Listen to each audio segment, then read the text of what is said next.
I got a bit of bad news for you, America. The measles is back, reaching a 33-year record high. At least 1,288 cases of the measles have been confirmed across 39 states this year. That's according to the CDC. The bulk of the cases stem from a massive outbreak in West Texas, from which 2 children have died.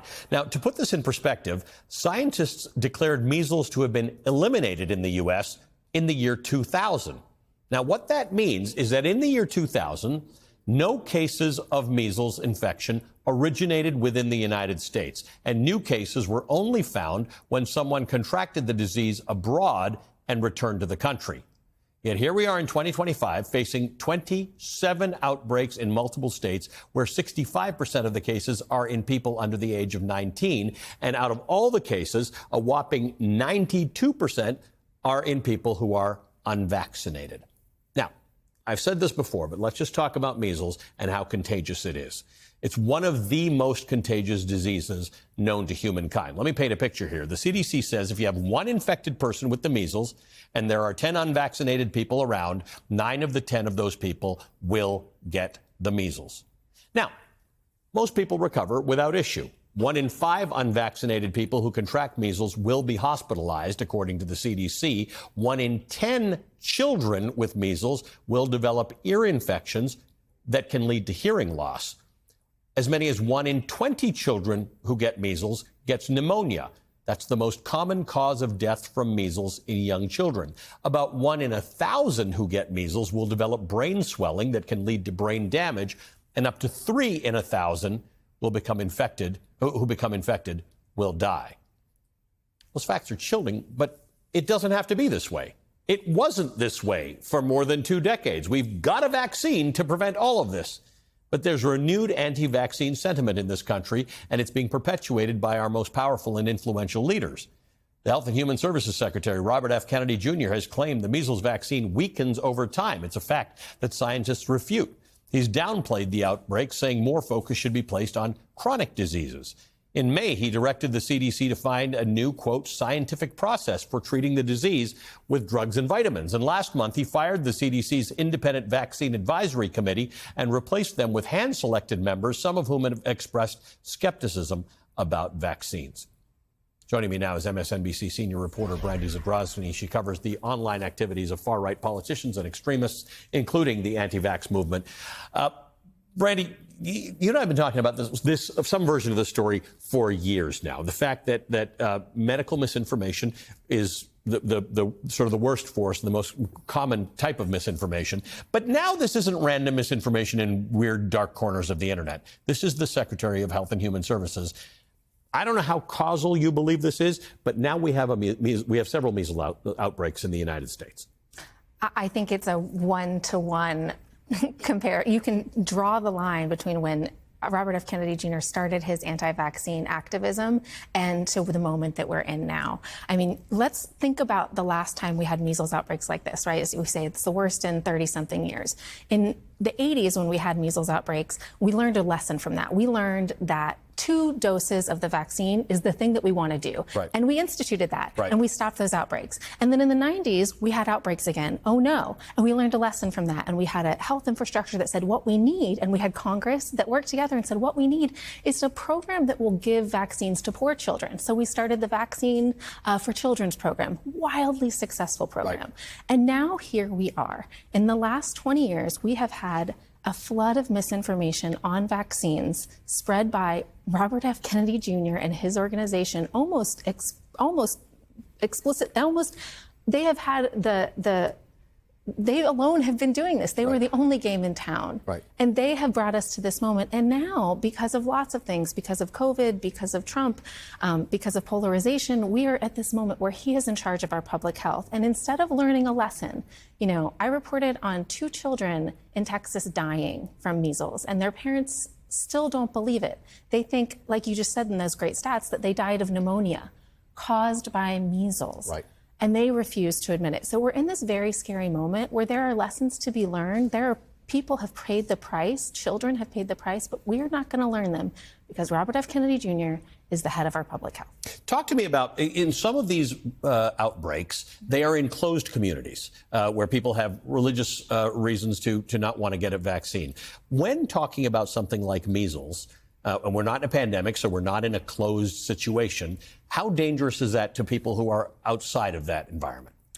It really depends. I mean, we are one plane ride away from a measles outbreak, right. You know, and yes, there are communities that for religious reasons do not vaccinate, but it is far more prevalent. And this is something that a lot of us got wrong about the Texas situation. That wasn't they were a religious community, but their anti-vaccine belief did not derive out of their religion. It actually came from misinformation spread by groups, including Robert F. Kennedy Jr.'s. Robert F. Kennedy Jr.'s old group that he founded went down to Texas and made propaganda with that outbreak. And so it's not necessarily a religious thing. Usually it's not. But we do have more and more pockets of these unvaccinated communities that believe I'm just not going to vaccinate for whatever reason. And because of COVID, vaccine hesitancy has really ballooned. Now, still, most of the public, over 90% of parents, believe in vaccines and want them. Here's the problem. 12 months and younger can't get this vaccine. It's not recommended for them. Right. And so now we have the most vulnerable people, our babies in daycares. That's your plane ride away issue, because you're on a plane with a little baby, and there's somebody on that plane with measles. Or a daycare worker goes to vacation in Europe and comes back and is, you know, that just happened to a daycare in Iowa. Like this, it happened in daycares in Texas. Like this is happening. And you'll hear the shaking in my voice. Yeah. I am a parent. I cannot fathom having my child die or in the hospital. Babies in the hospital is just as awful. Right. It's just an awful disease. And like you said, there's just no reason for it. I'm back now with my colleague, senior reporter for MSNBC, Brandy Zadrozny.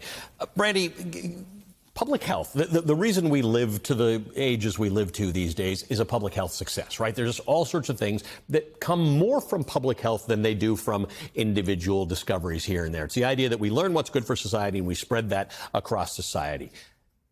That is very hard to fix if you undo it. And that's what we're watching right now. We're watching things that people just took for granted, that someone will tell us what vaccines to get and we'll get them and they will work to prevent disease. Once you sow that doubt, which has been going on for some years now, hard to bring that back.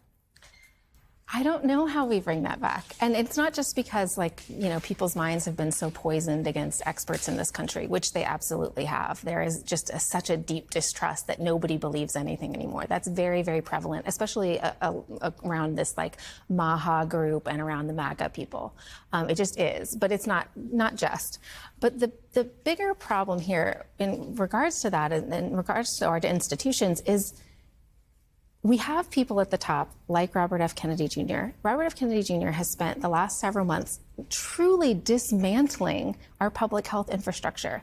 He has, one by one, from the committee that approves vaccines and recommends vaccines, he fired those 17 very accomplished, very good, smart experts who have a wealth of knowledge about vaccines, and he has installed a sort of kangaroo court, save one member of one member. There's one person on there who seems to say this isn't the right thing. Right. Who's never going to win a vote. Yes, but who has expressed skepticism about some of the COVID vaccines in certain ways that, like, he is a thoughtful, skeptical person. Fine, and he is an expert. The rest really, really are not. And now that group has said, oh, we're going to look at the measles, mumps, rubella vaccine. We're going to put childhood vaccines on a working group, and we're going to investigate all of those. He has installed anti-vaccine researchers that have been, censured for practicing without a medical license to look at the vaccines within CDC. There is, and I hate to even say this because it sounds conspiratorial, but there is an actual deep state of anti-vaccine activists working within CDC at this moment to build distrust with our current vaccine policy. It's easy. Undermining is way easier than building. So much easier, right? So he's done all of this and more and more and more. Not even talking about the DOJ cuts here, not even talking about the rest, but just let's take that. How do you rebuild that? Once you've gotten rid of all these people, it's not a light switch. It's not like, let's say for some reason Kennedy steps down tomorrow, says I can't, do all the work I would like to do, or Trump fires him. How do you turned that stuff on again. So many people took the fork in the road cuts. So many experts took those early retirements.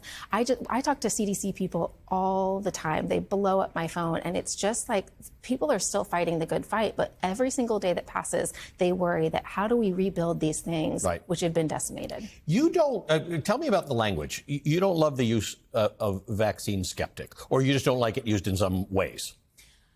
I think what we have to do before we even think about how we're going to fix this is to identify the problem, right? And the problem for me, as someone who's been reporting on this for 10 years, is very, very clear. There is a very small, vocal minority of people. Most parents like vaccines. Right. There is a small, vocal minority of people in this country who don't like vaccines, who think that childhood vaccines are the cause, without evidence and contrary to evidence, of asthma, of allergies, of autism, and go on down the alphabet.